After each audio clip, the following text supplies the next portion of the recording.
I'm June Carter, and this is my informative speech on working remotely. And I have it screencasted onto my TV from my computer for my visual aid. So, when you think of yourself in 15 years, you probably imagine going into an office, working every day, coming home. What you don't think of is you being in a home office all day and then just never leaving. There's a significant increase lately in the people that work from home and don't go into an office.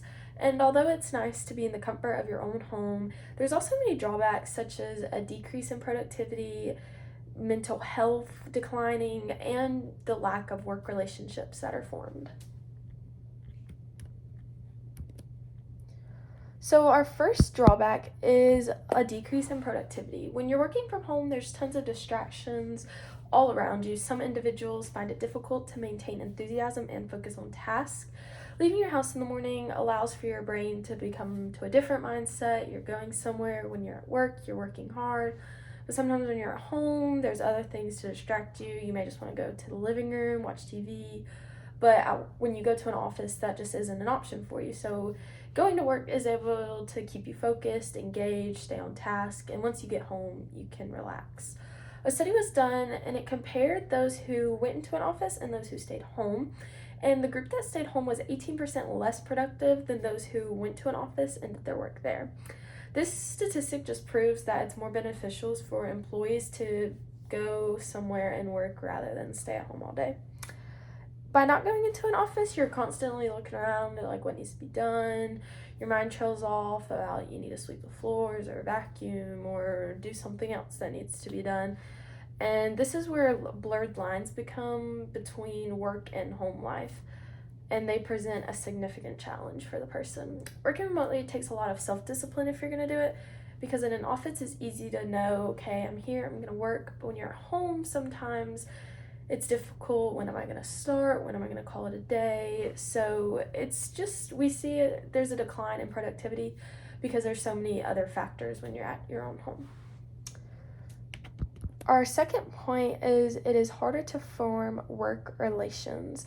So with people not being able to be around each other like throughout the day, there's just a disconnect between the workers. Employees going to the workplace every day, it just allows them for interact and just meet each other. There was a study conducted and it showed that 60,000 staff members at Microsoft weren't able to form connections with each other compared to pre-pandemic days whenever they were all at the office. Meeting people through a computer is really difficult, and seeing each other in the break room or on your lunch break, and you strike up a conversation, it just allows for people to meet each other. At home, you may have to make a Zoom or something else that's just more of a challenge. So by going into the workplace, people were meeting with one another, and a study showed that an average of 25% less collaborations were happening of the people who were at home. So since people were not actively seeing each other, walking around, you may be able to just walk 5 feet to someone's desk and ask them a question or work with them on something. But when you're at home, you'll have to schedule a Zoom meeting or do something else. And there's just a lot more steps. So when you're in the workplace, it's much easier to be able to do group work, which just allows for the company as a whole to just work smoother together. The lack of collaboration causes workers not to really know who they're working with and just become acquaintances with one another. The share of remote workers who said they felt a connection to the purpose of what their organizations are for fell from 32% to 28%. And people are not forming connections to each other instead of having a cohesive staff. It's very separate, disconnected, and the company just isn't running as smoothly as it potentially could be. Our third drawback is the negative effects it can have on a person's mental health. Working from home causes you to, of course, be at home a lot. You're not having changes of scenery, you're constantly at your house, no social interaction, and after a while, that can take a toll on your mental well being.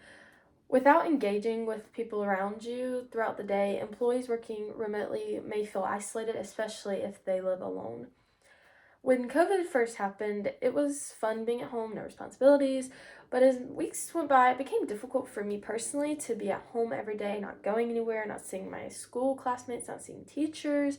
just being in my room doing my work or stuck in the kitchen, it was hard on me mentally just to be in that environment all day long. I was used to working with my friends, asking questions, but that wasn't an option. But I did at least have my family, and that was some sort of social aspect in my life, which helped. The isolation lacked a change of scenery, which can be really beneficial to people. Working from home is associated with depressive symptoms and anxiety symptoms. So, in conclusion, there are many drawbacks in your productivity. It hinders the ability to form work relations, and it just negatively impacts the employee's mental health. So, today I presented information I found in resources along with my own personal experiences. With this knowledge, I hope you've gained attention and awareness for the negative effects of working from home.